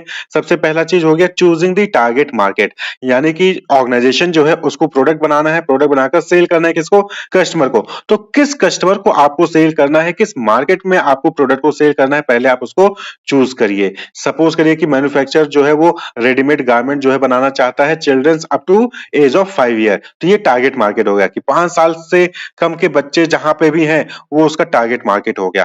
अब जो क्या काम करना है, अब आपको जो है उस ग्रुप के लिए जो भी आपने टारगेट मार्केट सेलेक्ट किया है उसके लिए आपको प्रोडक्ट क्रिएट करना है, उसको डेवलप करना है और उसको कम्युनिकेट भी करना है। भाई ये नहीं कि जो है आपने बना के रख लिया, आपको बनाना है उस टारगेट मार्केट के नीड के अकॉर्डिंग प्रोडक्ट को क्रिएट करना है, उसको डेवलप करना है और उसको प्रमोट भी करना है एडवर्टाइजिंग के जरिए, न्यूज़पेपर में एडवर्टाइजमेंट देकर, सेल्स प्रमोशन के जरिए, पर्सनल सेलिंग के जरिए आपको उसको प्रमोट भी करना है, यानी कि उनको कम्युनिकेट भी करना है कि हाँ हमने आपके लिए ये प्रोडक्ट बनाया है। और getting keeping as well as growing the customer, उसके बाद फिर जो है कस्टमर रिलेशनशिप मैनेजमेंट बनाकर और भी बहुत सारा प्रमोशन करके उन कस्टमर को अपने पास रोक के भी रखना है और उन कस्टमर डेटाबेस को इंक्रीज भी करना है। क्लियर? तो यही जो है 3 इंपॉर्टेंट होते हैं, प्रोसेस होते हैं मार्केटिंग मैनेजमेंट के। टारगेट मार्केट को चूज करना, उस टारगेट मार्केट के लिए जो है प्रोडक्ट बनाना, प्रोडक्ट को डेवलप करना, प्रोडक्ट को कम्युनिकेट करना और टारगेट जो हमारे कस्टमर हैं उनकी संख्या को इंक्रीज करना, getting keeping and as well as growing the customer, customer की संख्या को इंक्रीज करना, क्योंकि कस्टमर ज्यादा बढ़ेंगे तो ही जो है ऑर्गेनाइजेशन का सेल भी बढ़ेगा और ऑर्गेनाइजेशन का जो है प्रॉफिट है वो भी इंक्रीज होगा। तो होप आपको समझ में आएगा कि मार्केटिंग मैनेजमेंट क्या है। उन सभी एक्टिविटीज को मैनेज करना जिससे कि कस्टमर की नीड फुलफिल होती है, कस्टमर की वांट्स फुलफिल होती है और साथ ही साथ ऑर्गेनाइजेशन का गोल भी अचीव होता है, एक्सचेंज होता है गुड्स और सर्विसेज का, तो उसी को हम मार्केटिंग मैनेजमेंट कहते हैं। किसी पर्सन को अगर एक ब्यूटीफुल हाउस और जो है मजबूत घर, टिकाऊ घर बनाना हो, तो उसके लिए जरूरी है कि उसमें जो भी इंग्रेडिएंट्स, जो भी एलिमेंट्स यूज किए जा रहे हैं उस घर को बनाने के लिए, उनको सही से प्लान किया गया हो कि लेआउट क्या होगा, कहाँ पे रूम होगा, कहाँ पे किचन होगा, कहाँ पे वॉशरूम होगा, उसका जो बेस है न्यू जो है वो मजबूत हो, उसमें जो भी मटेरियल यूज किए जा रहे हैं, आयरन यूज किया जा रहा है, सीमेंट, बालू, मोरंग, ये सब यूज किया जा रहा है, ईटा यूज किया जा रहा है, वो किस क्वालिटी का यूज किया जाएगा, उसकी जो सही क्वांटिटी है, जो मसाला यूज किया जाता है उसकी सही क्वांटिटी की, कितना सीमेंट, कितना मोरंग, कितना गिट्टी पड़ेगा, तो ये सब डिसाइड करना बहुत जरूरी है। तभी जो है एक अच्छा घर और एक मजबूत घर जो है वहां पर बनता है। तो इसी तरीके से अगर ऑर्गेनाइजेशन को, अगर वो चाहती है कि कस्टमर को सुपीरियर वैल्यू प्रोवाइड करे जिससे कि उनकी सेल इंक्रीज हो और उनका प्रॉफिट जो है अच्छा मार्जिन से प्रॉफिट वो जो है अर्न करें, तो उसके लिए जरूरी है कि जो भी मार्केटिंग के डिफरेंट एक्शंस है, डिफरेंट एलिमेंट्स हैं, डिफरेंट इंग्रेडिएंट्स हैं, उनको सही से जो है प्लान करे, उनके जो है सही से मिक्स करे। जैसे कि क्या प्रोडक्ट बनाना है, प्रोडक्ट का डिजाइन क्या होगा, प्रोडक्ट का पैकेजिंग, लेबलिंग कैसे होगी, प्राइसिंग कैसे सेट करनी है, क्या मेथड होगा, कितना जो है और जो है कौन सा स्ट्रेटजी प्राइसिंग का यूज करना है, ट्रांसपोर्टेशन के लिए कौन सा मीन्स जो है सेलेक्ट करना है, स्टोरेज वेयर हाउसिंग कहां पे बनाना है, क्लियर, रिटेलर होलसेलर कैसे डिसाइड करना है, प्रमोशन कैसे करना है, एडवर्टाइजिंग के जरिए, सेल्स प्रमोशन के जरिए, अगर सेल्स प्रमोशन के जरिए एडवर्टाइजिंग कर रहे हैं तो फिर वहां पर जो है क्या कूपन बांटेंगे, क्या ऑफर देंगे, वो चीज डिसाइड करना। तो यानी कि जो मार्केटिंग के डिफरेंट एलिमेंट्स है, डिफरेंट इंग्रेडिएंट्स हैं, उनको प्लान करके उनको मिक्स करना जरूरी है। तो इसी को हम क्या कहते हैं? मार्केटिंग मिक्स कहते हैं। मार्केटिंग मिक्स कुछ और नहीं है, ये क्या है? ये मार्केटिंग एक्शन या फिर टैक्टिक्स है जो कि कंपनी यूज करती है to create superior value for the customer and simultaneously achieve their sale and profit objective. तो सक्सेसफुली एक प्रोडक्ट बनाना, एक सुपीरियर वैल्यू का प्रोडक्ट बनाना जो कि कस्टमर को प्रोवाइड किया जा सके, वो कस्टमर सेटिस्फाई हो जाए और जो है कंपनी का सेल बढ़े, प्रॉफिट बढ़े, उसके लिए जो भी मार्केटिंग एक्सेस टैक्टिक्स यूज किए जाते हैं मार्केटिंग जो ऑर्गेनाइजेशन द्वारा, तो उसी को मार्केटिंग मिक्स कहते हैं। तो ये मार्केटिंग मिक्स समझ रहे हैं ना कि जो भी मार्केटिंग के डिफरेंट एक्टिविटीज है, डिफरेंट फंक्शंस हैं, उनको अच्छे से मिक्स करके एक अच्छा जो है वहां पर स्ट्रेटजी बनाना, प्लान तैयार करना जिससे कि प्रॉफिट अर्न हो, सेल्स इंक्रीज हो, कस्टमर सेटिस्फाई हो।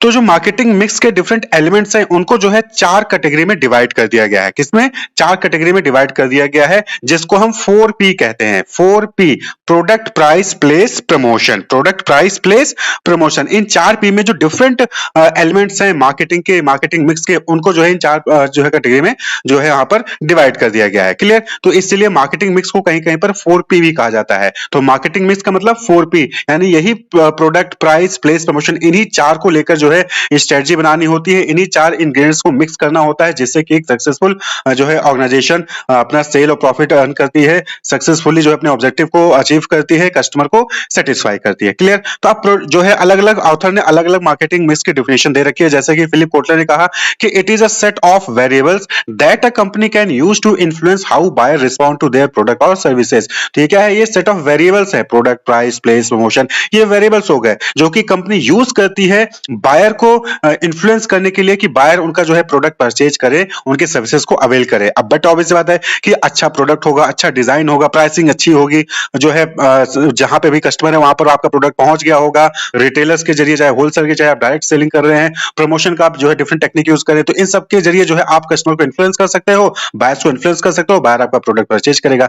इसी तरीके से नील एच बॉर्डन ने डिफाइन किया, उन्होंने कहा कि marketing mix is the set of marketing tools the firm use to pursue its marketing objective in the target market. तो टारगेट मार्केट में जो कंपनी का मार्केटिंग ऑब्जेक्टिव होता है, जो फर्म का मार्केटिंग ऑब्जेक्टिव होता है, उसको अचीव करने के लिए जो भी मार्केटिंग टूल्स यूज किए जाते हैं उसी को मार्केटिंग मिक्स कहते हैं। क्लियर? तो ये मार्केटिंग मिक्स क्या होगा? ये मार्केटिंग टूल है, क्लियर, जो कि फर्म यूज करती है अपने मार्केटिंग ऑब्जेक्टिव को, यानी कि सेल्स को इंक्रीज करना, प्रॉफिट को अर्न करना, उसके लिए टारगेट मार्केट में, तो उसको मार्केटिंग मिक्स कहते हैं। क्लियर? तो यहां पर इस मार्केटिंग मिक्स में 4 इंपॉर्टेंट एलिमेंट है जिसको 4P कहा जाता है। वो क्या क्या है? प्रोडक्ट, प्राइस, प्लेस, प्रमोशन, ये आपको याद रखना है। तो प्रोडक्ट, प्रोडक्ट क्या होता है आप सभी को पता है, इट इज अ गुड्स और सर्विसेज और anything of value which is offered to the market for sale. तो यानी कि मार्केट में कोई भी वैल्यू वाली चीज, कोई भी वैल्यू वाली चीज, चाहे वो गुड्स हो, चाहे वो सर्विस हो, चाहे आइडिया हो, इंफॉर्मेशन हो, पर्सन हो, कोई भी ऐसी चीज जिसकी वैल्यू हो, उसको सेल किया जाता है तो उसको हम प्रोडक्ट कहते हैं। जैसे कि टाटा है तो टाटा ऑफर करती है स्टील, ट्रक, कार, सॉल्ट, ये large number of other product जो है वो ऑफर करती है, तो ये क्या हो गया? ये टाटा का प्रोडक्ट हो गया। एलजी जो है different television, refrigerator, monitors provide करते थे, ये एलजी के प्रोडक्ट हो गए। अमूल जो है डिफरेंट जो है फूड आइटम, जैसे अमूल मिल्क है, घी है, बटर है, चीज है, चॉकलेट है, तो ये अमूल के प्रोडक्ट हो गए। ये सब क्या है? ये सब ऑफर किए जाते हैं मार्केट में सेल करने के लिए, कस्टमर इन सबको खरीदता है और अपने नीड वांट को सेटिस्फाई करता है, फुलफिल करता है। क्लियर? तो अब प्रोडक्ट को लेकर बहुत सारी चीजें, बहुत सारी डिसीजन जो है वहां पर लेने पड़ते हैं, जैसे कि प्रोडक्ट में फीचर्स क्या होंगे, प्रोडक्ट की क्वालिटी क्या होगी, प्रोडक्ट की डिजाइन क्या होगा, प्रोडक्ट की पैकेजिंग क्या होगी, उसकी लेबलिंग में क्या लिखना है, ब्रांडिंग कैसे करनी है, उसका नाम कैसे डिसाइड करना है, ये सारी चीजें जो है प्रोडक्ट से रिलेटेड वहां पर डिसाइड करनी होती हैं।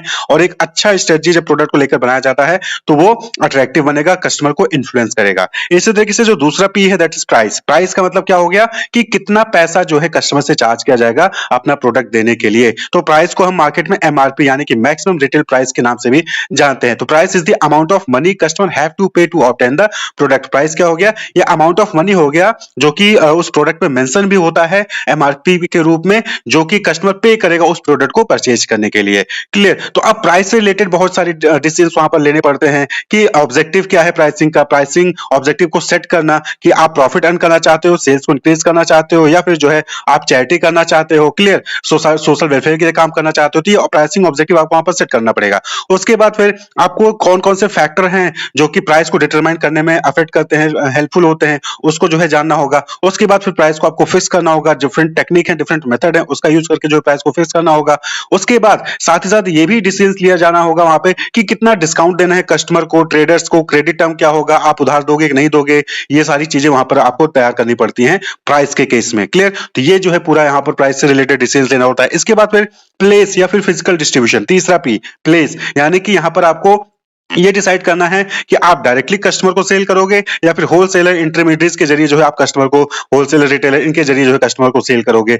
इंटरमीडिएट्स जो है होलसेलर है, रिटेलर है, उनको डिस्काउंट्स दोगे, प्रमोशनल कैंपेन कराओगे कि नहीं कराओगे। क्लियर? इन्वेंट्री कितनी रखनी है, स्टोरेज, वेयर हाउसिंग ये कितना रखना है, क्लियर, ट्रांसपोर्टेशन का कौन सा मोड इस्तेमाल करना है, ये सारी डिसीजन जो है प्लेस या फिजिकल डिस्ट्रीब्यूशन में आता है। तो प्लेस यानी कि फिजिकल डिस्ट्रीब्यूशन क्या हो गया? It include all those activities that makes firm product available to the target customer, यानी कि जहां से भी ऑर्गेनाइजेशन ने जहां पे भी प्रोडक्ट बनाया है वहां से कस्टमर तक को पहुंचाने में जो लोग भी इन्वॉल्व हैं, जो भी चीजें डिसाइड की जाती हैं, वो सारी चीजें इसमें आ जाती हैं कि कहां पे स्टोर करके रखना है, कहां पे वेयर हाउस करना है, कौन सा ट्रांसपोर्टेशन मीडियम यूज करना है, इंटरमीडिएट होलसेल रिटेलर कौन होंगे, उनको क्या ऑफर्स देना है, वो सारा कुछ जो है प्लेस या फिजिकल डिस्ट्रीब्यूशन में आ जाता है। तो इनसे भी रिलेटेड डिसीजन यहां पर लेने पड़ते हैं। ठीक है? जैसे सिलेक्शन ऑफ डीलर और intermediate to reach the customer, उनको सपोर्ट प्रोवाइड करना इंटरमीडिएट को, जैसे कि डिस्काउंट दे दिया, प्रमोशनल कैंपेन करवा दिया उनके लिए, ठीक है। The intermediates in turn keep inventory of the firm product, demonstrate them to potential buyer, negotiate price with buyer, close sales and also service the product after the sale. तो intermediate को रखना क्यों जरूरी है? क्योंकि इंटरमीडिएट जो है ये यही होते हैं जो कि कस्टमर से डायरेक्टली कांटेक्ट करते हैं, उनको प्रोडक्ट डेमोन्स्ट्रेट करते हैं, उनसे प्राइस निगोशिएट करते हैं, उनको आफ्टर सेल सर्विसेज भी प्रोवाइड करते हैं। तो इंटरमीडिएट भी जो है जरूरी होता है रखना। तो इसलिए इनसे रिलेटेड डिसीजन लेना है कि कौन से रखने हैं, किनको रखना है, उनको क्या डिस्काउंट देना है, क्या ऑफर देना है, इन्वेंट्री कितनी रखनी है, क्योंकि हमने ऑलरेडी डिस्कस किया कि यहाँ पर टाइम गैप होता है प्रोडक्शन में और कस्टमर डिमांड में, तो इन्वेंट्री उसके हिसाब से आपको मैनेज करके रखनी होती है। स्टोरेज करके रखना होगा, वेयर हाउसिंग के बारे में डिसीजन लेना होगा, ट्रांसपोर्टेशन का कौन सा मोड इस्तेमाल करना है वो भी जो यहाँ पर डिसाइड करना होता है। तो ये सारी चीजें यहाँ पर इनसे रिलेटेड स्ट्रेटजीज बनानी पड़ती हैं। इसी तरीके से जो लास्ट पी है मार्केटिंग मिक्स का 4P का, दैट इज प्रमोशन। अब आपने प्रोडक्ट बना लिया, प्रोडक्ट की प्राइस भी फिक्स कर ली और आपने प्लेस भी डिसाइड कर लिया, कौन इंटरमीडिएट हो गया वो भी डिसाइड कर लिया, लेकिन अब कम्युनिकेट भी तो करना पड़ेगा कस्टमर को, तो दैट इज प्रमोशन। तो promotion include all those activities that communicate availability, features, merit etcetera of the product to the target customer and persuade them to buy it. यानी कि प्रमोशन में वो सारी एक्टिविटीज हो गई जिसके जरिए आप कम्युनिकेट करते हो कस्टमर को कि ये आपका प्रोडक्ट है, ये इसके फीचर्स हैं, इसके मेरिट्स हैं, इसकी प्राइस है, ठीक है, और उनको परसुएट करते हो, उनको मोटिवेट करते हो, उनको इन्फ्लुएंस करते हो कि वो आपका प्रोडक्ट आके परचेज करें, तो वो प्रमोशन कहलाता है। प्रमोशन के अलग अलग टेक्निक है, advertising, personal selling, public relation, publicity, sales promotion, अलग अलग टेक्निक है। कोई सा भी टेक्निक यहाँ पर यूज किया जाता है, बल्कि यहाँ पर भी प्रमोशन मिक्स होता है, यानी कि यहाँ पर अलग अलग एक ही टेक्निक यूज नहीं किया जाता कि कंपनी खाली एडवर्टाइजमेंट कर रही है, नहीं, वो जो है एडवर्टाइजिंग भी कर रही होती है, उसी साथ साथ पर्सनल सेलिंग भी कर रही होती है और साथ ही साथ सेल्स प्रमोशन टेक्निक का भी यूज कर रही होती है। आप देखेंगे टीवी में उसी प्रोडक्ट का एड आ रहा है तो वहीं पर कहीं ना कहीं डिस्काउंट देकर जो है कस्टमर को अट्रैक्ट किया जाता है, फ्री सैंपल्स देकर जो है कस्टमर को अट्रैक्ट किया जाता है।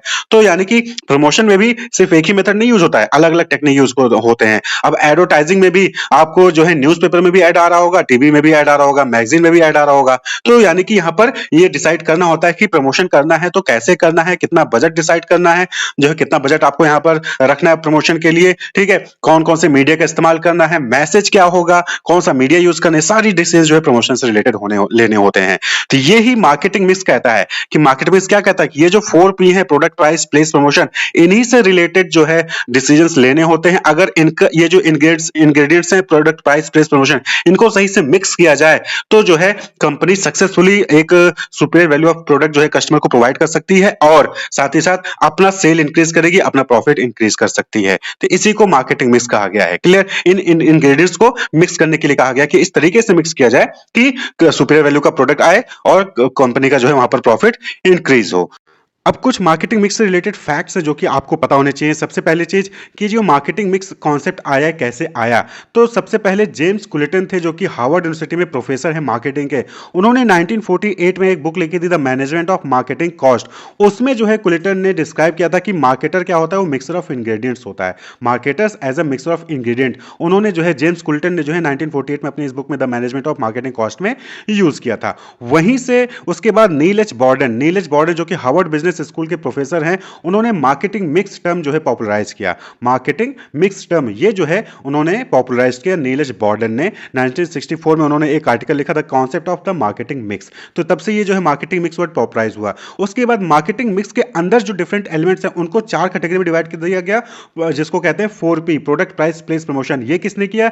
इसको किया ई जेरोम मैकार्थी ने। इन्होंने जो है 4P ऑफ मार्केटिंग 1960s में अपनी बुक थी बेसिक मार्केटिंग ए मैनेजरल अप्रोच, उसमें जो है 4P के बारे में डिस्कस किया। तो ये आपको समझना, ये भी आपको जो है याद रखना चाहिए क्योंकि ऑब्जेक्टिव हो सकता है, यहाँ से एमसीक्यूज बन सकते हैं। क्लियर? तो ये जेम्स कुलिटन है जिन्होंने मिक्सर ऑफ इंग्रेडिएंट्स का जो है वहाँ पर टर्म यूज किया। उसके बाद फिर नीलेज बॉर्डन ने मार्केटिंग मिक्स टर्म कॉइन किया। उसके बाद ई जेरोम मैकार्थी ने मार्केटिंग मिक्स के अंदर 4P, जो मार्केटिंग मिक्स के डिफरेंट एलिमेंट हैं उनको जो है 4P में कैटेगराइज किया, प्रोडक्ट, प्राइस, प्लेस, प्रमोशन। हम सभी human beings and all other living creatures जो यहाँ धरती पर रह रहे हैं, सर्वाइव कर रहे हैं, वो किसी न किसी चीज़ों से घिरे हुए हैं जो कि उनके लिए सूटेबल है और कंडक्टिव है एग्जिस्टेंस के लिए। यानी कि अगर वो चीज़ें ना होती तो शायद हम एग्जिस्ट ना करते इस धरती पे। और उसमें टाइम टू टाइम जब भी चेंजेस होता है उसके अकॉर्डिंग हम अपने आप को भी चेंजेस करते रहते हैं। जैसे समर सीजन आता है तो समर सीजन के अकॉर्डिंग हम अपनी लिविंग को स्टार्ट कर देते हैं, विंटर सीजन आता है तो विंटर सीजन के अकॉर्डिंग हम अपने आप को एडजस्ट कर लेते हैं। तो ये जो अलग अलग चीज़ों से, डिफरेंट चीज़ों से हम घिरे हुए हैं ना, उसी को हम क्या कहते हैं, इन्वायरमेंट। ये जो इन्वायरमेंट टर्म है डिराइव हुआ है फ्रेंच वर्ड इन्वायरनर से। इसका मतलब होता है टू इनसर्कल और टू सराउंड, यानी कि चीज़ों से घिरे हुए होना या फिर सर्कल में होना, चीज़ों से घिरे होना। द सराउंडिंग कंडीशंस और फोर्सेज, उसी को हम क्या कहते हैं, इन्वायरमेंट कहते हैं। यानी कि हमारे आसपास जो भी कंडीशंस होती हैं, जो भी फोर्सेज होती हैं जिसका पे इम्पैक्ट पड़ता है, उसी को इन्वायरमेंट कहते हैं। The condition in which you live और वर्क एटसेट्रा, यानी कि जहाँ पे भी हम रहते हैं, जहाँ पे भी हम काम करते हैं, वहाँ पे जो भी कंडीशन होती है आसपास की, वो सारी चीज़ें क्या कहलाती हैं, इन्वायरमेंट कहलाती हैं। तो मार्केटिंग इन्वायरमेंट क्या हो जाएगा, देखिए मार्केटिंग इन्वायरमेंट यानी कि मार्केटिंग में बहुत सारे एक्टिविटीज़ परफॉर्म करते हैं, प्रोडक्ट, प्राइस, प्लेस, प्रमोशन। तो वहाँ पे वो सारी एक्टिविटीज़ को परफॉर्म करने के लिए, कस्टमर की नीड को आइडेंटिफाई करके उसको फुलफिल करने तक जो भी हमें एक्टिविटीज़ परफॉर्म करते हैं, उस पर जो भी फैक्टर्स अफेक्ट करते हैं, उसी को हम क्या कहते हैं, मार्केटिंग इन्वायरमेंट। यानी कि वो सारे फैक्टर, वो सारे फोर्सेस जो कंपनी की मार्केटिंग एक्टिविटीज़ पे अफेक्ट करते हैं, वो पॉजिटिव भी कर सकते हैं, नेगेटिव भी इंपैक्ट डाल सकते हैं, तो उसी को हम क्या कहते हैं, मार्केटिंग इन्वायरमेंट। तो मार्केटिंग इन्वायरमेंट को डिफाइन किया है फिलिप कोटलर जी ने। तो उन्होंने क्या कहा कि marketing environment refers to external factor and forces that affect the company's ability to develop and maintain successful transaction and relationship with company's target customers. तो देखिए कोई भी कंपनी है, वो मार्केटिंग कंपनी है, वो कंपनी आती है ताकि वो कस्टमर्स की नीड को आइडेंटिफाई करके उसकी नीड को फुलफिल करे, और वो जो है एक सक्सेसफुल ट्रांजैक्शन उनके साथ करे, लेन देन करे प्रोडक्ट और पैसे का, और रिलेशनशिप भी डेवलप करे जिससे कि लॉन्ग लास्टिंग कस्टमर कंपनी के साथ जुड़ा रहे। तो ये सब करने में जो भी फैक्टर्स, एक्सटर्नल फैक्टर या फोर्सेस जो हैं, जो अफेक्ट करते हैं, वही मार्केटिंग इन्वायरमेंट कहलाएंगे। और ये फैक्टर्स, जो एक्सटर्नल फैक्टर्स होते हैं या फोर्सेस होते हैं, ये पॉजिटिव तरीके से भी इंपैक्ट डाल सकते हैं, यानी कि उनकी वजह से हमारा जो ट्रांजैक्शन रिलेशनशिप है कस्टमर्स का वो बढ़ेगा, और उनकी वजह से हमारा ट्रांजैक्शन रिलेशनशिप कस्टमर्स के साथ टूट भी सकता है। तो यही मार्केटिंग इन्वायरमेंट होता है। तो कौन कौन से फैक्टर होते हैं हम आगे चल के देखते हैं। तो टाइप ऑफ मार्केटिंग इन्वायरमेंट, तो ब्रॉडली हम मार्केटिंग इन्वायरमेंट को दो टाइप में डिवाइड कर सकते हैं, that is micro environment and macro environment. Micro environment का मतलब क्या हो गया कि माइक्रो मींस स्मॉल और मैक्रो मींस बड़ा। तो माइक्रो इन्वायरमेंट मतलब कि वो इन्वायरमेंट जो छोटा है, छोटे लेवल पे काम कर रहा है और हमें हमसे डायरेक्टली हम पे इंपैक्ट डालता है। मैक्रो इन्वायरमेंट वो इन्वायरमेंट जो बड़ा है और जो हमारे पहुंच से बाहर है और हम पे इंपैक्ट इनडायरेक्टली वो डालता है। Clear. Micro and macro, micro में छोटा, मैक्रो में बड़ा। माइक्रो वर्ड जो है डिराइव कहाँ से हुआ है, माइक्रो, MIKRO, ग्रीक वर्ड। वहीं पे मैक्रो वर्ड वो भी ग्रीक वर्ड से मैक्रो से डिराइव हुआ है। तो माइक्रो इन्वायरमेंट और मैक्रो इन्वायरमेंट क्या होता है हम एक एक करके समझते हैं। तो माइक्रो इन्वायरमेंट सबसे पहले, तो माइक्रो इन्वायरमेंट में वो सारे फैक्टर्स होते हैं जो मार्केटिंग एक्टिविटीज़ को डायरेक्टली इन्फ्लुएंस करते हैं। जैसे कि आप फैमिली में रहते हो तो आपके ऊपर सबसे ज़्यादा जो इन्फ्लुएंस किसका होता है, आपके पेरेंट्स का, आपके भाई बहन का, जो आपके सिबलिंग्स होते हैं, तो उनका इंपैक्ट ज़्यादा होता है, तो वो माइक्रो इन्वायरमेंट हो गया। वहीं पे रिलेटिव्स हो गए, या फिर जो है फ्रेंड्स हो गए, या फिर जहाँ पे आप स्कूल में काम कर रहे हो, स्कूल में पढ़ाई कर रहे हो, फिर ऑर्गेनाइजेशन में काम कर रहे हो, वो माइक्रो इन्वायरमेंट हो जाता है। तो micro environment means consist all those factors that influence marketing activities directly. ये ऐसे फैक्टर्स होते हैं इस इन्वायरमेंट में जो डायरेक्टली जो है कंपनीज की एक्टिविटीज को जो है इन्फ्लुएंस करते हैं। इनको हम इंटरनल या कंट्रोलेबल इन्वायरमेंट भी कहते हैं। इंटरनल तो आप समझ गए, लेकिन कंट्रोलेबल क्यों कहते हैं? कंट्रोलेबल इसलिए कहते हैं क्योंकि आप इनको कंट्रोल कर सकते हो कुछ हद तक। पार्सली कंट्रोलेबल होते हैं, यानी कि आपके मम्मी पापा भाई बहन ये लोग आप पे इन्फ्लुएंस कर रहे हैं, तो आप कहीं ना कहीं इनसे बातचीत करके उस इन्फ्लुएंस को कम कर सकते हो। तो ये कंट्रोलेबल होते हैं, इनको कंट्रोल किया जाता है। लेकिन मैक्रो जो बड़ा है, जो आपके पहुंच से बाहर है, आप उसको कंट्रोल नहीं कर सकते हो। तो यहाँ पे माइक्रो इन्वायरमेंट में कौन कौन से फैक्टर्स आते हैं? तो organisation, customer, supplier, competition, market, intermediary, ये आपके माइक्रो इन्वायरमेंट में आते हैं। और इसको हम अगर शॉर्ट फॉर्म में याद करना चाहें, इस इन्वायरमेंट को, जो कंटेंट है, एलिमेंट्स हैं माइक्रो इन्वायरमेंट के, तो उसको हम शॉर्ट फॉर्म में कह सकते हैं कॉस्मिक, COSMIC, यानी कि customer, organisation, supplier, market, intermediary and competitor या कंपटीशन। तो ये माइक्रो इन्वायरमेंट को याद करने का तरीका है। सबसे पहले माइक्रो इन्वायरमेंट में देखेंगे, दैट इज ऑर्गेनाइजेशन। ऑर्गेनाइजेशन यानी कि ऑर्गेनाइजेशन जो मार्केटिंग एक्टिविटीज परफॉर्म कर रहा है, वहाँ के एम्प्लॉय कैसे हैं, वहाँ का मैनेजमेंट कैसा है, वहाँ का रूल रेगुलेशन कैसा है, वहाँ के ऑर्गेनाइजेशन स्ट्रक्चर कैसा है, वहाँ पे अथॉरिटी रिस्पॉन्सिबिलिटी रिलेशनशिप कैसे है, स्पैन ऑफ कंट्रोल कैसा है, सेंट्रलाइजेशन या डिसेंट्रलाइजेशन है। ये जो है पॉजिटिव या नेगेटिव इंपैक्ट जो है वो मार्केटिंग परफॉर्मेंस पे डालता है। और ये माइक्रो इन्वायरमेंट है, डायरेक्टली इसका इंपैक्ट पड़ता है। अगर एम्प्लॉय खराब होंगे तो परफॉर्मेंस कहाँ पे अच्छी होगी, मैनेजमेंट पुअर है तो वहाँ पे परफॉर्मेंस कहाँ अच्छी होगी, रूल रेगुलेशन सही से नहीं बने हैं, या ऑर्गेनाइजेशन का स्ट्रक्चर वेल डिफाइंड नहीं है, तो परफॉर्मेंस कहाँ से अच्छी होगी। तो ऑर्गेनाइजेशन के जो एम्प्लॉय मैनेजमेंट रूल रेगुलेशन है, इसका नेगेटिव या पॉजिटिव इंपैक्ट डायरेक्टली पड़ता है मार्केटिंग परफॉर्मेंस पे। देन आता है कस्टमर। कस्टमर यानी कि आप जिसके लिए प्रोडक्ट बना रहे हो, क्या उसकी नीड सेटिस्फाई है, क्या कस्टमर आपके साथ लॉयल है, क्या वो जो है टाइमली परचेज कर रहा है। ये जो है मैटर इंपॉर्टेंट फैक्टर होता है जो कि डायरेक्टली इंपैक्ट डालता है मार्केटिंग परफॉर्मेंस पे, क्योंकि कस्टमर के लिए तो सब कुछ कर रहे हैं। ये रूट कॉज होता है मार्केटिंग फेलियर का, किसी भी प्रोडक्ट के सक्सेस का, किसी भी सर्विस के सक्सेस का फेल होने होने का ये रूट कॉज होता है कस्टमर, क्योंकि कस्टमर अगर सेटिस्फाई नहीं तो आपकी सारी परफॉर्मेंस बेकार है, चाहे जितना भी आप ऑर्गेनाइजेशन अच्छा हो आपका, लेकिन कस्टमर नहीं है तो आपका ऑर्गेनाइजेशन बेकार है। तो some of such factor to be monitored are, यानी कि कुछ चीज़ें जो कस्टमर से जुड़ी होती हैं उसको हमेशा मॉनिटर करते रहना चाहिए मार्केट माइक्रो इन्वायरमेंट के अंदर कंपनीज को। Identifying the right customer in terms of the need to be satisfied, तो राइट कस्टमर को आइडेंटिफाई करिए, उनका परचेजिंग पावर कितना है, यानी कि कितना वो पैसा इन्वेस्ट कर सकते हैं। बाइंग बिहेवियर, कैसा बाइंग बिहेवियर है, यानी कि वो वीकली परचेज कर रहे हैं, मंथली परचेज कर रहे हैं, या फिर सीजनल ओकेजनल परचेजिंग है। ब्रांड स्विचिंग बिहेवियर उनका कैसा है, ये सारी चीज़ें जो है ऑर्गेनाइजेशन को जो है ऑब्जर्व करते रहना चाहिए, मॉनिटर करते रहना चाहिए। देन आता है कंपटीशन। कंपटीशन क्या, यानी कि आपके अलावा उस प्रोडक्ट को बेचने वाले और कितने लोग हैं। The number of firm that exist, the type of product offered by them, यानी कि वो किस किस टाइप के प्रोडक्ट और सेल कर रहे हैं, उस एरिया में एंटर एग्जिट बैरियर कैसा है। तो ये सारी चीज़ें जो है डायरेक्टली इंपैक्ट डालते हैं कि इस पे ऑर्गेनाइजेशन पे। बट ऑब्वियसली आप जो प्रोडक्ट सेल कर रहे हो वही प्रोडक्ट बेचने के लिए पहले एक कंपटीटर फिर 10 लोग और आ गए तो आपकी क्या होगी, सेल डाउन होगी और इसका इंपैक्ट नेगेटिव पड़ेगा। तो आपको उसके अकॉर्डिंग मार्केटिंग एक्टिविटीज में मार्केटिंग स्ट्रेटजी चेंज करनी पड़ती है। देन आते हैं सप्लायर।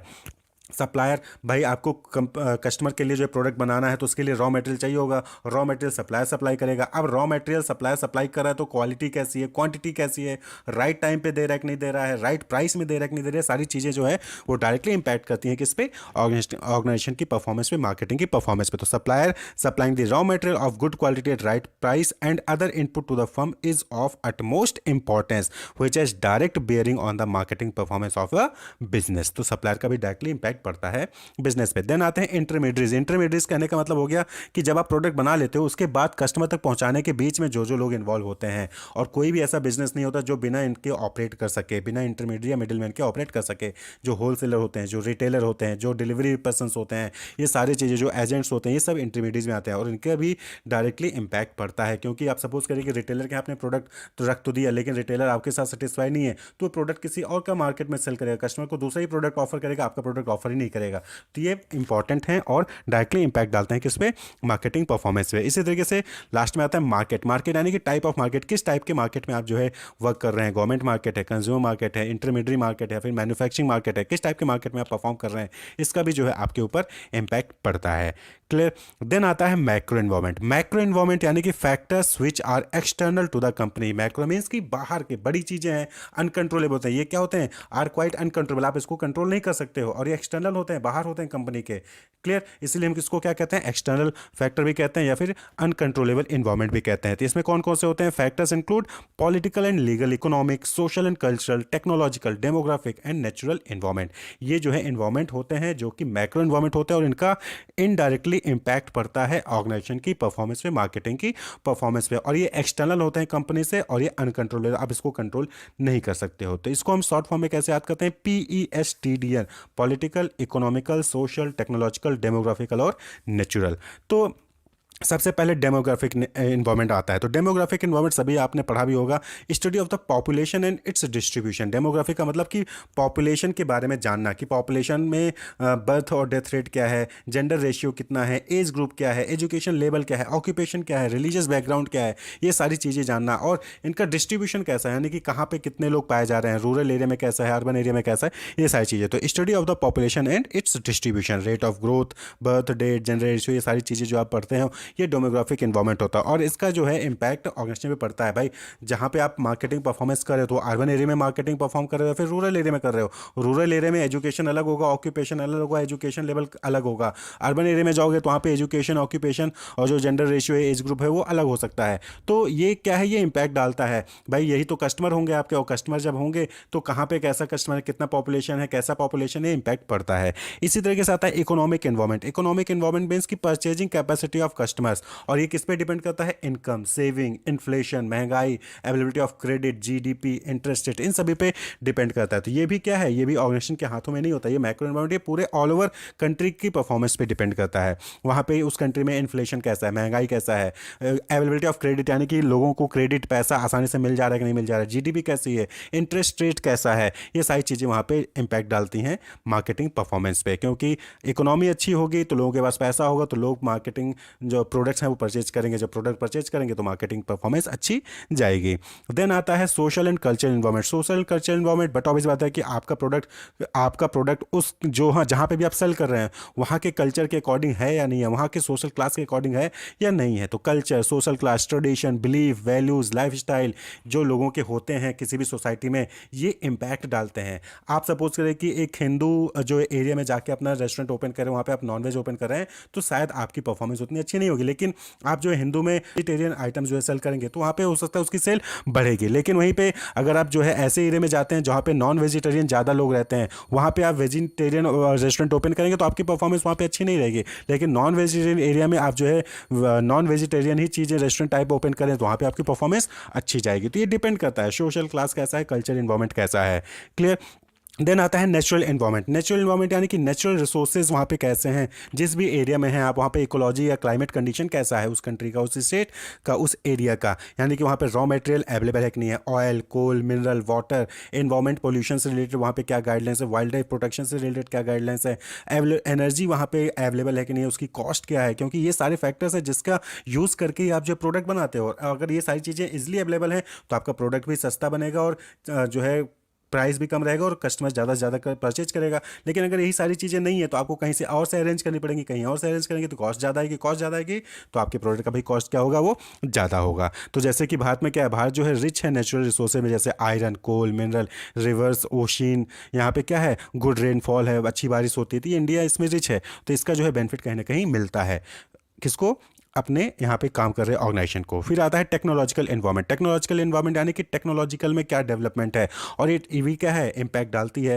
पहले क्या था, टेक्नोलॉजी उतनी अच्छी नहीं थी तो पहले प्रोडक्शन में बहुत सारा मेहनत लगता था, हम कस्टमर को डायरेक्टली कांटेक्ट नहीं कर पाते हैं। आज जो है आप घर बैठे जो है कोई भी प्रोडक्ट परचेज कर सकते हो। कंपनीज आपको ऑफिस में बैठे बैठे, आप चाहे अपने घर पे बैठो चाहे मार्केट में, वो आपको डायरेक्टली कांटेक्ट कर सकती हैं जो है वाया ईमेल या फिर वाया व्हाट्सएप या फिर वाया टेलीग्राम या फिर जो है वेबसाइट के थ्रू आपको कांटेक्ट कर सकते हैं। तो technological environment, new and emerging technological changes influenced, और कंपनीज को ऑर्गेनाइजेशन को इसके अकॉर्डिंग चेंज भी होते रहना होता है। क्योंकि जब प्रोडक्शन प्रोसेस चेंज होता है ना, तो टेक्नोलॉजिकल इन्वायरमेंट की वजह से प्रोडक्शन प्रोसेस चेंज हुआ है, जिसकी वजह से नए नए रॉ मटेरियल्स और लॉजिस्टिक की रिक्वायरमेंट भी पड़ी है। क्लियर। तो यहाँ पे जो है इसका इम्पैक्ट जो है डायरेक्टली इनडायरेक्टली पड़ता है किस पे, ऑर्गेनाइजेशन पे। पॉलिटिकल एंड लीगल इन्वायरमेंट, सभी को पता होगा कि बहुत सारे रूल्स हैं, बहुत सारे रेगुलेशंस हैं जो कंपनीज को फॉलो करनी पड़ती हैं, और ये भी जो है इम्पैक्ट डालता है किस पे, मार्केटिंग परफॉर्मेंस पे। मॉनिटरिंग फिजिकल पॉलिसीज कैसे हैं, एक्ट्स जो डिफरेंट, आपने कंपनी एक्ट हो गया या फिर कंपटीशन एक्ट हो गया, इंडस्ट्रियल पॉलिसीज रिलेटेड कैसे हैं, फॉरेन पॉलिसीज़ क्या हैं किसी भी कंट्रीज़ में, कैसे आप जो है एक्सपोर्ट इंपोर्ट कर सकते हो, उस पर क्या टैक्सेस लगते हैं, कहाँ एक्सपोर्ट कर सकते हो, किन चीज़ों का एक्सपोर्ट करते हो, किन चीज़ों का इंपोर्ट कर सकते हो। ये सारी गाइडलाइंस है जो कि गवर्नमेंट बनाती है, डिफरेंट डिफरेंट एक्ट्स डेवलप करती है। तो इसका भी इम्पैक्ट जो है मार्केटिंग परफॉर्मेंस पे पड़ता है। तो ओवरऑल अगर हम इसको समझें तो मार्केटिंग इन्वायरमेंट में वो फैक्टर्स होते हैं जो कि मार्केटिंग परफॉर्मेंस को इम्पैक्ट करते हैं, चाहे वो पॉजिटिव हो चाहे वो नेगेटिव हो। कुछ फैक्टर्स ऐसे होते हैं जो डायरेक्टली इम्पैक्ट करते हैं, कुछ ऐसे फैक्टर्स है तो जो इनडायरेक्टली इम्पैक्ट करते हैं, यानी कि कुछ फैक्टर्स कंट्रोलेबल होते हैं, कुछ फैक्टर्स अनकंट्रोलेबल होते हैं। क्लियर। तो PESTDN वो एक्सटर्नल हो गया और कॉस्मिक इंटरनल हो गया। Wish you all the best, keep watching.